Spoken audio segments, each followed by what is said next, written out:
Ito yung nag-lock, no? Ayan. So, ginagamit niya, biglang tumirik tapos hindi na ma-kick. Tigas ang kick. Ano yun, boss? Iba na yun, ah. Iba na ng crank yan, ah.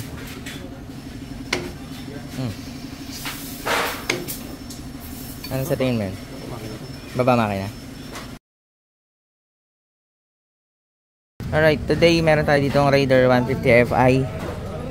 Kung daw nagkakamali, nasa 200,000 km na to. At back job to.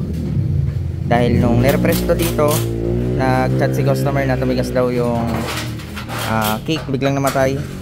At anong possible, boss? Nag-lock eh. Kailan pa ginawa ito? Mga last week lang. Days pa lang. 5 days ago? Mga ganun.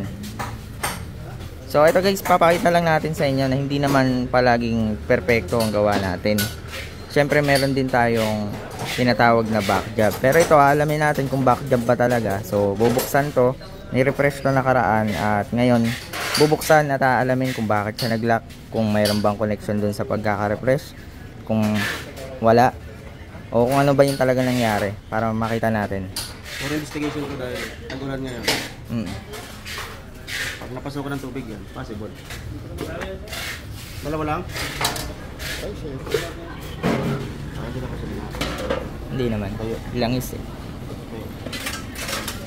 Hindi lang tayo titingin sa puro magagandang side.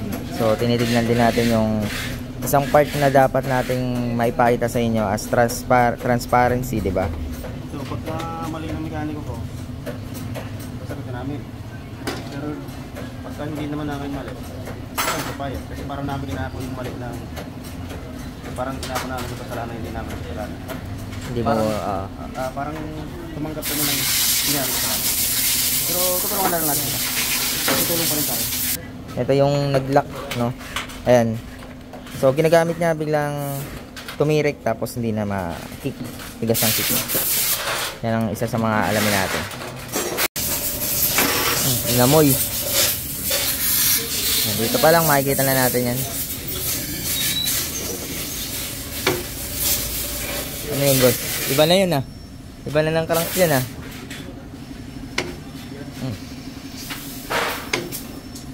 Ano sa tingin mo yun? Baba makina. Yung narinig mo kanina, yung pagpihit mo, anong sa tingin mo yun?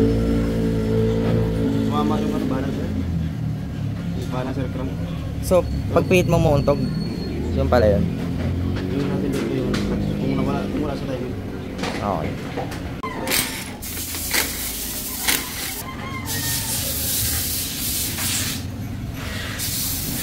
Mali ng mekaniko. Mali ng mekaniko. Ayun guys, transparent yung makikita. Mali ng mekaniko to. Angat. Wow. Kaya ito, ang kinakalas lang natin yung plate. Yung kinalas nyo, nut. Ito, sa balancer tayo nagkaroon ng problema. Parang nawala sa align, boss. Sigurad. Boss, pa-explain lang anong pinaka naging mali dito. Itong sa nut. Balik ulit tayo sa zero. Tutorial. May timing. Diba? Top dead center, may timing. Katapat yung dalawa. So, once na nawala sa timing, matanggal to. Diba? Nawala sa timing, ganyan na. So, ito, tuloy pa rin yung ikot. Pag ito nag-standby, tatama yung signal dun sa balancer crank. Kaya nag-lock siya. Tumiwas yung bearing. So natanggal yung nut, boss? First time nangyari to. First time nangyari yung ganitong problema.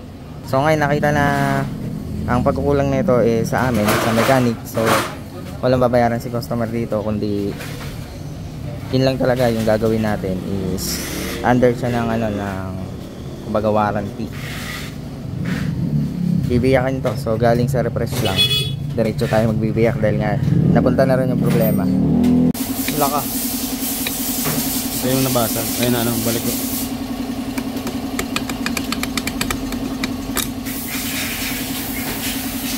Bengkong.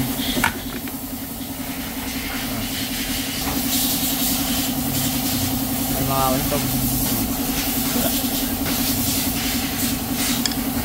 So, papalitan natin to. Lambuo na. Mga back job nyo, rebel nyo. Reveal the back job, boss. Rebel nyo rin yung back job nyo.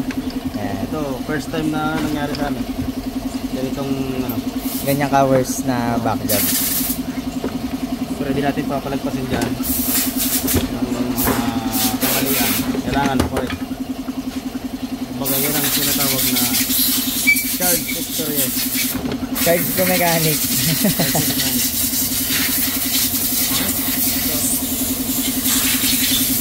Grabe. So dito boss may babayaran si customer? Gasolina lang kasi madami yung motor niya. Gasolina lang no? Sa paglinis na lang din. Paglinis. Yung ano lang, gasolina lang panglinis. Mga panglinis na lang. Okay. Siguro, pwede na. Okay. Dami-dami oh.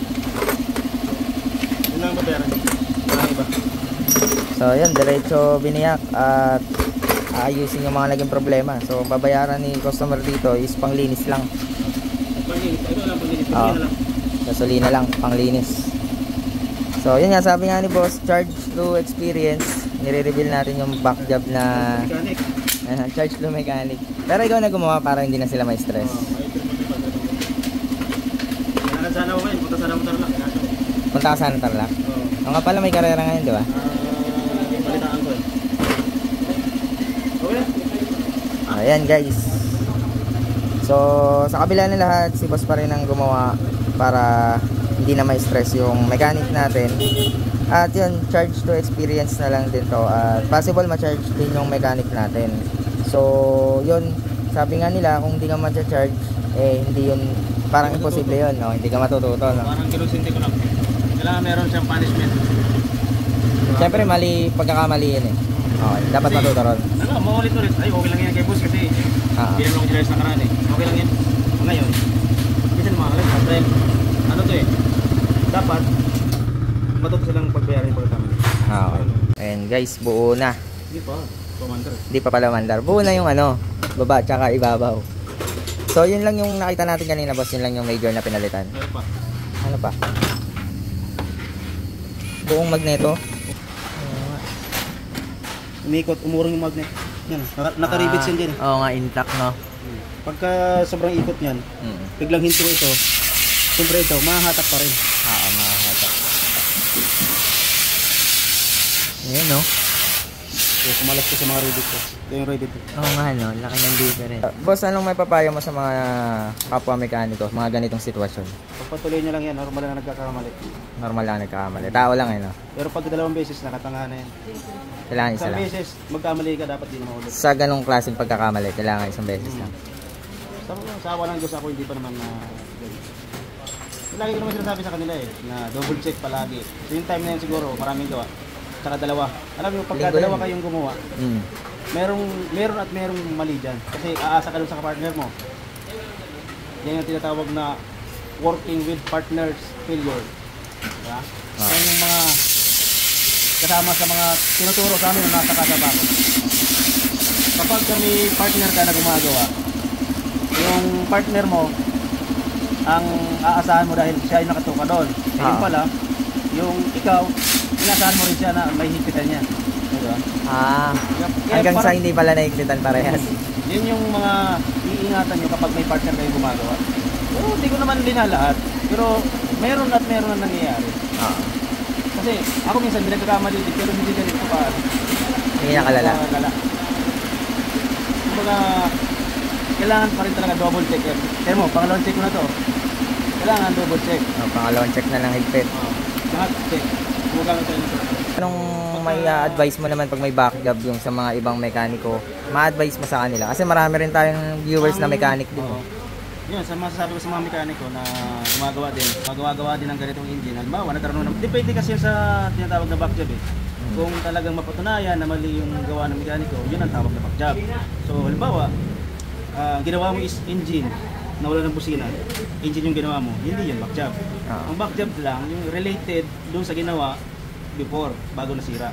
So, ito, masasabi kong back job dahil merong lapses na nangyari. Hindi naikpitan, kaya nasira yung ganito.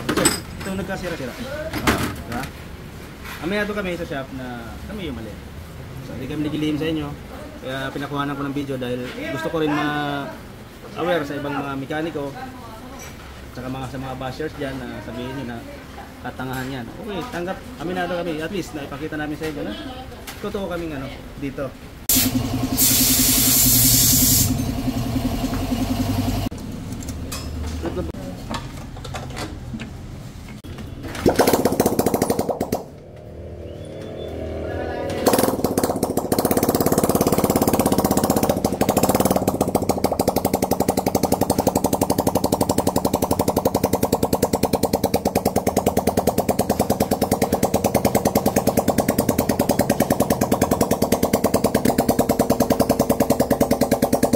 So yan guys, okay na, naobserbahan na, na-start na at all good na to.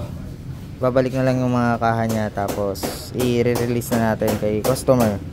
So wala siyang babayaran dito. Alright, back job. Okay na? Ayos na, all good na. Ano, happy na? Malungkot si sir kanina eh. Pero siyempre, since okay na yung motor mo, all good na to, wala ka namang babayaran kasi nasa amin yung pagkakamali, no? Ayan. So yan guys, okay na tong motor ni sir. Si sir, suki natin yan dito. Lagi yan nandito nagpapagawa. So hindi lang naman dahilan na suki. Siyempre pagka dito sa shop, pagka sa amin yung mali, siyempre ayusin natin yan. At ayun, gaya nga nito, major, malaki yung naging damage. Kami nagkamali sa pagkakagawa, so inayos na at wala siyang babayaran.